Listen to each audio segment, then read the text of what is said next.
La entrevista en RR Noticias. Déjeme saludo con mucho gusto a la secretaria de Educación del Gobierno del Estado de Querétaro, Marta Elena Soto Obregón. Antes que otra cosa, secretaria, bienvenida y gracias por tomarnos esta llamada. No, hombre, al contrario, Daniel, te agradezco mucho que me permitas comunicarme contigo. Un saludo a ti y a tu auditorio. Muchísimas gracias, secretaria.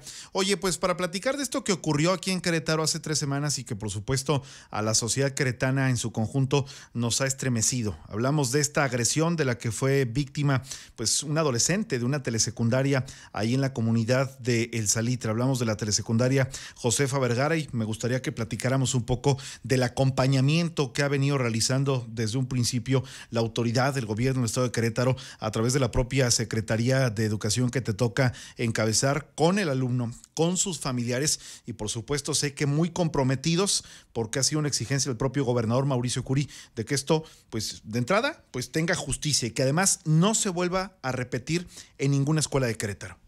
Claro que sí, mira, Daniel, para comentarte que precisamente por instrucciones del gobernador estamos haciendo una actualización del estado que guarda este lamentable hecho, precisamente como refieres de las quemaduras de este joven menor de la telesecundaria Josefa Vergara, y comentarte en primer lugar que refrendamos que estos actos pues indignan no solamente a la comunidad escolar, sino a toda la sociedad y a la sociedad queretana. Comentarte también que como autoridad, como lo decías, hemos atendido a la víctima, a la familia, y quiero ser muy reiterativa en decir que sancionaremos a quien se tenga que sancionar y corregiremos lo que se tenga que corregir. Hay que tomar las medidas que se requieren para precisamente este tipo de casos, porque estos hechos no solamente duelen al gobierno o como gobierno, sino duelen a la sociedad. Sin lugar a dudas. Oye, cuéntame un poco, por favor, respecto de qué es lo que ha pasado en términos de lo que pueda hacer la propia Secretaría de Educación.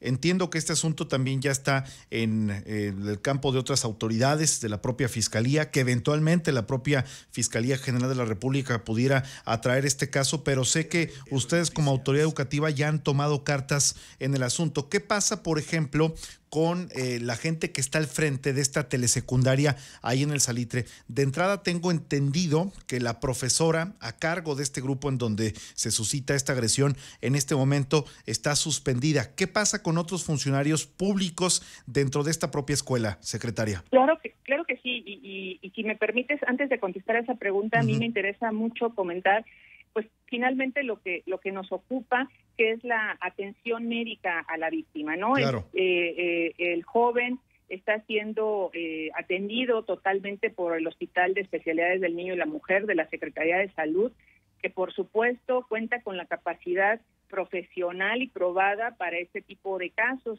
Debo decirte que al día de hoy hemos actualizado el tema de la salud y afortunadamente me ha notificado la secretaria de Salud que se reporta que va evolucionando favorablemente. En el caso de las sanciones, particularmente comentarte que bueno, corren en 3 sentidos, ¿no? Ya lo referías tú, en el caso de la Fiscalía que está llevando el curso de su investigación y como supimos, el 24 de junio obtuvo la sujeción a proceso por parte de estos menores. Y también la Dirección Jurídica de la UCB separó del encargo a la maestra precisamente por fallas en las medidas de supervisión y en la atención inmediata al estudiante. También, por otro lado, comentarte que sigue en su curso la atención del proceso del órgano interno de control de la propia UCB y, pues, por supuesto que atenderá las exigencias de justicia en este término y en este caso para sancionar a quien corresponda. Oye, y también había, digamos, como que algunos daños colaterales, tomando en cuenta que se suspendieron clases por algunos días en esa telesecundaria. Tengo entendido que pues ya han regresado de nueva cuenta a tomar su preparación académica el resto de los estudiantes en esa zona del Salitre. Así es, ya regresaron a la escuela y al mismo tiempo hay un acompañamiento importante por parte de UCB que está llevando a cabo actividades de apoyo socioemocional a la comunidad académica está empezando a generar el fortalecimiento de actualización docente. Y también debo comentarte que se instaló un grupo de trabajo para revisar los protocolos preventivos y de reacción ante posibles conductas de bullying, por ejemplo, que derivarán, por supuesto, en modificaciones a las normas y al marco legal, así como a los protocolos de actuación de las comunidades escolares. Oye, y el caso de los agresores, de aquellos que desafortunadamente quemaron a este otro pequeño compañero de la telesecundaria del Salitre, ¿cuál es su condición? ¿Ellos fueron expulsados de la institución educativa? Los menores, como sabemos, lo decíamos hace rato, la propia Fiscalía, repito, obtuvo la sujeción a proceso, y en el caso del ámbito escolar, que es el que nos compete a nosotros, debo comentar que han sido remitidos a un servicio de educación a distancia, y estamos a la espera de las consecuencias de los actos que se realizaron. Secretaria, ¿has estado de manera constante y en comunicación permanente en este acompañamiento con los padres de quien ha sido identificado como Juanito, el pequeño que fue agredido en esta telesecundaria del Salitre? Sí, efectivamente, los hemos acompañado como fue la instrucción del gobernador. Debo decir que nunca dejaremos solas a las víctimas ni a las familias, y yo personalmente he estado hablando con el papá del menor el día 15, el día 17, de manera constante, y también tuve oportunidad de conocer y platicar con la mamá de Juan el 23 de junio, sin contar que desde el día 20 de junio varias dependencias, una buena cantidad de dependencias del Poder Ejecutivo, nos reunimos con la mamá del menor a efecto de acordar diversos apoyos para apoyar precisamente esta situación tan lamentable. Y la pregunta del millón, ¿qué vamos a hacer?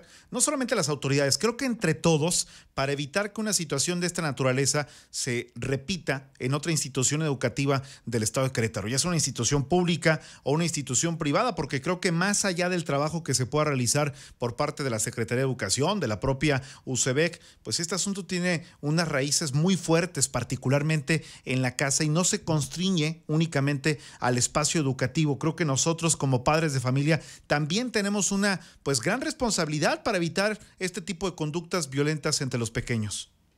Claro, de hecho, como te comentaba el día de ayer, precisamente seguimos con una serie de reuniones entre la UCEBEC y la Secretaría de Educación para estar revisando precisamente el puntual cumplimiento de los protocolos y la actualización docente en este caso, así como la posibilidad de que las comunidades académicas tengan las herramientas, las técnicas, las habilidades para tener una buena respuesta a casos como este que nos pueden suceder. Y repito, estamos observando que esto derivará en modificaciones importantes a estos protocolos por el bien de las comunidades escolares, como bien dices, no solamente de las públicas, sino también de las privadas y, por supuesto, de todos los niveles.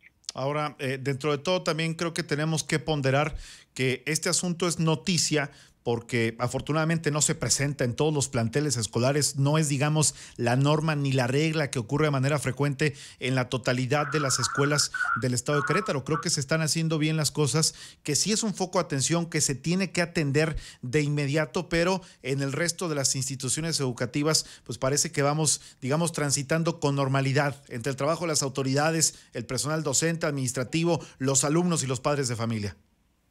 Sin duda, en los próximos días y derivado precisamente de lo que te comentaba, de las revisiones a estos protocolos, se informará a la sociedad queretana sobre una serie de medidas y programas para enfrentar el acoso escolar, para garantizar que la escuela sea un espacio de conocimiento, de valores, de cercanía, de convivencia, pero también decirlo, no habrá tolerancia de ningún tipo frente al acoso, a la falta de respeto o a la discriminación. El compromiso de este gobierno es con la educación y lo hemos mostrado desde el primer día de gobierno del gobernador. Oye, a propósito del gobernador, y me lo dijiste hace un rato, sé que está muy al pendiente de este caso en particular, que todos los días está preguntando de entrada cuál es el estado de salud de Juanito, cómo se va avanzando en este tema. Es un asunto que ha sido prioritario para él. Por supuesto, la instrucción es desde el primer día estar al pendiente, por eso el contacto directo con los padres de Juan ha sido precisamente por la instrucción del gobernador, y también el actuar no solamente desde la Secretaría de Educación, sino, como te decía, de diferentes instancias como el DIF estatal, como la Secretaría de Desarrollo Social, como la propia Secretaría de Salud, y todo es en razón de la instrucción inmediata y constante que estamos teniendo de parte del gobernador para, insisto, seguir acompañando a la familia hasta que termine este proceso. Secretaria, te quiero agradecer por estos minutos para RR Noticias. Si nos permites, vamos a seguir platicando de este y otros temas importantes en torno a la educación de Querétaro. Claro que sí. Muchas gracias, Daniel, por darme la oportunidad de comunicar esta actualización del estado que guarda, repito, el lamentable caso de Juanito. Gracias y muy buenas tardes. Muchas gracias, Daniel. Hasta luego.